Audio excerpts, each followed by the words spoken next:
Hello दोस्तों। आज मैं आपके सामने डीएसएसबी की पीआरटी वैकेंसीज के लेके अपडेट लेकर और इस वैकेंसी के लिए सबसे बेस्ट स्ट्रेटजी क्या हो सकती है ये आपको मैं आज बताऊंगा। तो आज आप पूरी इन्फॉर्मेशन के लिए लास्ट तक जुड़े रहें और हमारे चैनल को सब्सक्राइब एंड वीडियो को लाइक जरूर करें। और कमेंट में आपको अगर कोई भी डाउट हो, कुछ आपको पूछना हो तो आप ज़रूर पूछ सकते हैं, आपको ज़रूर रिप्लाई मिलेगा। आइए हम अपनी वीडियो शुरू करते हैं। जैसा कि अभी तक देखा गया है कि डीटी प्रेसबी ने अपनी जितनी भी पेंडिंग वैकेंसीज थी उनको ऑलमोस्ट क्लियर कर लिया है और कुछ नई वैकेंसीज भी उन्हें निकाली है, जैसे पीजीटी की निकाली थी अभी। और जो पीआरटी की बात करें अगर हम, तो पीआरटी में अभी तक जो डीएसएसबी से या फिर ये निकल के आ रही है बातें कि डीओई ने और बाकी जो एमसीडी और जो बाकी एनडीएमसी हैं, जो ये तीनों डिपार्टमेंट्स हैं, इन दोनों ने वैकेंसीज तो वैकेंट पोजीशन भेज दी हैं डीएसएसबी के पास।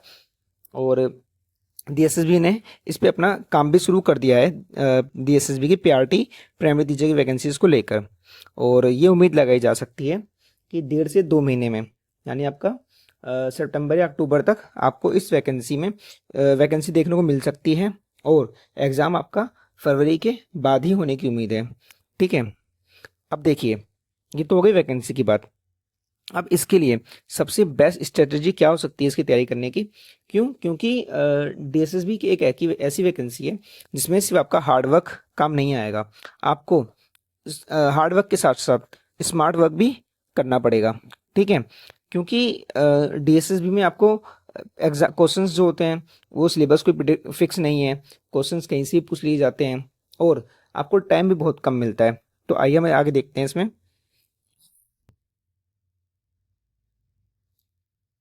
जो पहला जो डीएसएसबी में 2 सेक्शन में एग्जाम होता है, जैसे आपको पता ही है।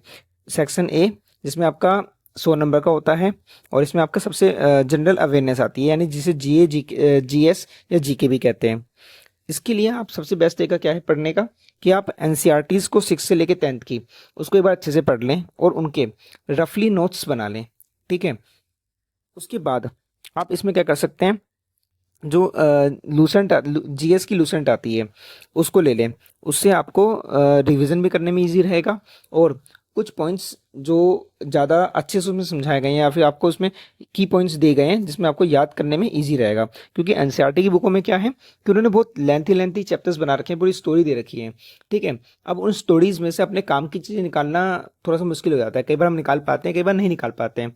तो और जो लूसेंट है उसमें टू द पॉइंट क्वेश्चंस दिए गए हैं और मेन जो जहाँ से क्वेश्चन बनते हैं बस वही पॉइंट दिए हुए हैं। तो आपको सबसे पहले एनसीईआरटी से अपनी एक बेसिक अंडरस्टैंडिंग बनानी है, उसके बाद लूसेंट से आपको अपना कंटेंट कवर करना है और इसमें आपका जनरल अवेयरनेस आती है। ठीक है, जो कि आपका 5 से 7 नंबर की आती है।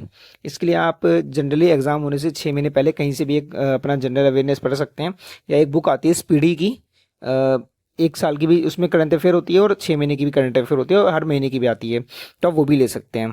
ठीक है, करंट अफेयर आप अभी से शुरू ना करें क्योंकि करंट अफेयर अभी करने का कोई मतलब नहीं है, वो जब तक एग्जाम होगा तब तक बहुत कुछ चेंज हो चुका होगा करंट अफेयर में। तो करंट अफेयर सबसे अच्छा तरीका क्या है, एग्जाम से 1 महीने पहले आप करना शुरू करें और करंट अफेयर 6 महीने 8 महीने पहले की ही पढ़ें, बस इससे ज़्यादा पुरानी करंट अफेयर ना पढ़ें। अपना प्रीवियस ईयर क्वेश्चंस की प्रैक्टिस कर लें। ठीक है, सेकंड जो पोर्शन है इसका वो है रीजनिंग। रीजनिंग में देखिए आप ज़्यादा टाइम वेस्ट मत करिए, क्योंकि रीजनिंग क्या है कि मैंने देखा है लोग क्या करते हैं, रीजनिंग में प्रैक्टिस करते रहते हैं और उस चीज़ का कोई मतलब नहीं है। क्योंकि रीजनिंग में आपको बस आपको कॉन्सेप्ट समझना होता है कि जैसे डायरेक्शन के क्वेश्चन होते हैं, आपको डायरेक्शन क्वेश्चन में वो बोलेगा पहले आप लेफ्ट गए, फिर राइट गए, फिर लेफ्ट गए, फिर ऊपर गए, फिर नीचे गए, नॉर्थ में गए, साउथ में गए, ऐसे वो डायरेक्शन दे रहा है। तो आपको उसमें समझना थोड़ी, आपको बस ये देखना है कि हाँ वो जो जिस तरह से वो बोल रहा है आपकी लैंग्वेज क्वेश्चन की समझ में आ रही है कि नहीं आ रही है। अगर आप उस क्वेश्चन की लैंग्वेज समझ पा रहे हैं तो आप क्वेश्चन तुरंत कर देंगे। ठीक है, तो इसमें आपको प्रैक्टिस करने की कोई जरूरत नहीं है, आप कितनी प्रैक्टिस कर लिए टाइम उतना ही लगेगा इस क्वेश्चन को करने में। ऐसे आपका ब्लड रिलेशन होता है।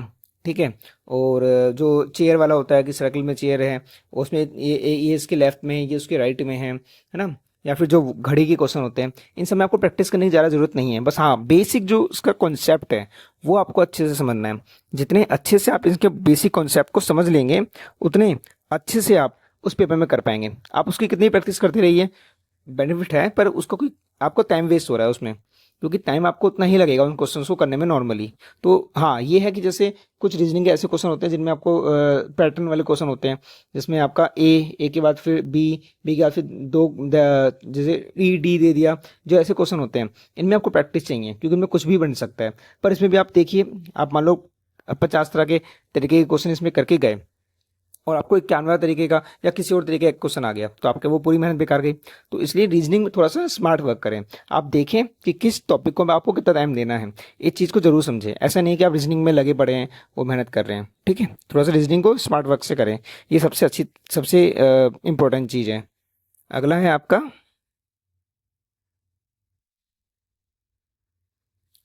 न्यूमेरिकल एबिलिटी यानी मैथ्स। मैथ्स के लिए देखिए, आप मैथ्स में आप प्रैक्टिस करिए। इसमें तो मैथ्स में सबसे सबसे जरूरी प्रैक्टिस है। जितनी आप अच्छे से प्रैक्टिस करेंगे उतना आपका टाइम कम लगेगा क्वेश्चन करने में।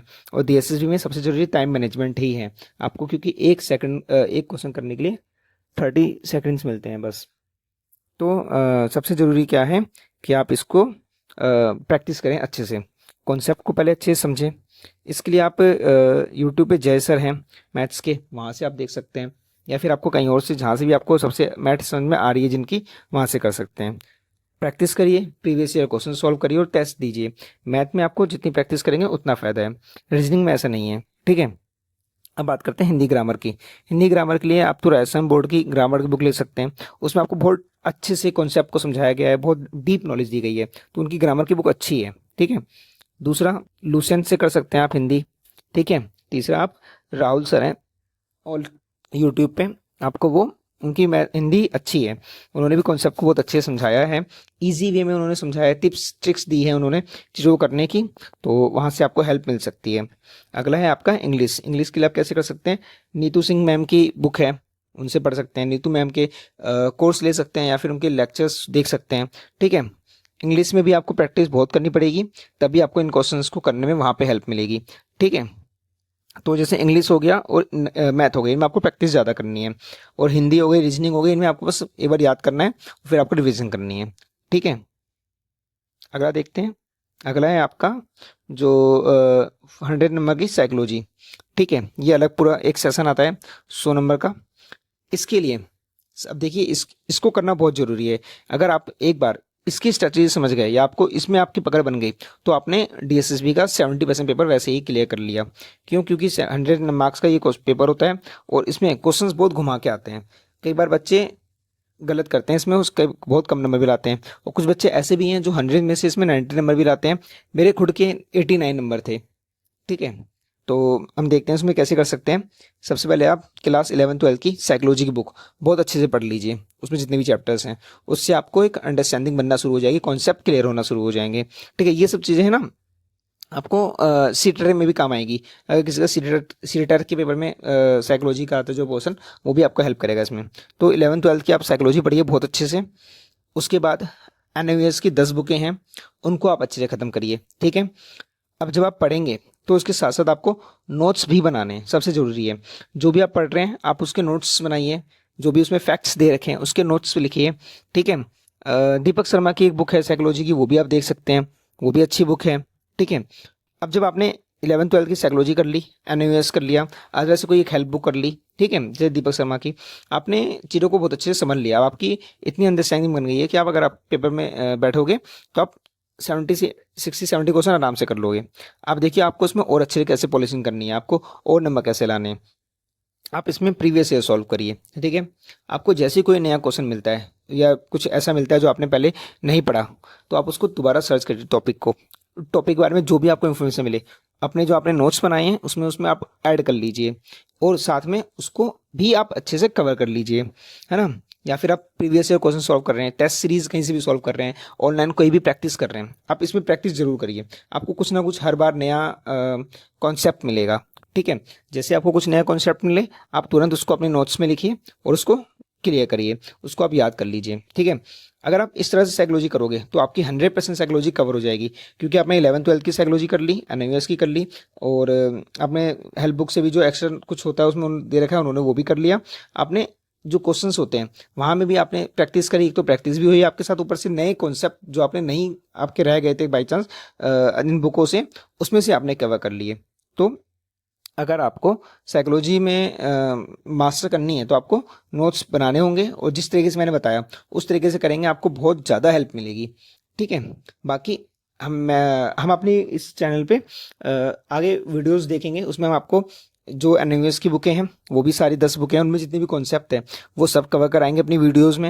11th 12th की साइकोलॉजी में जितनी चीज़ें बताई गई हैं वो भी सब मैं आपको अपनी वीडियो में करवाऊंगा आगे।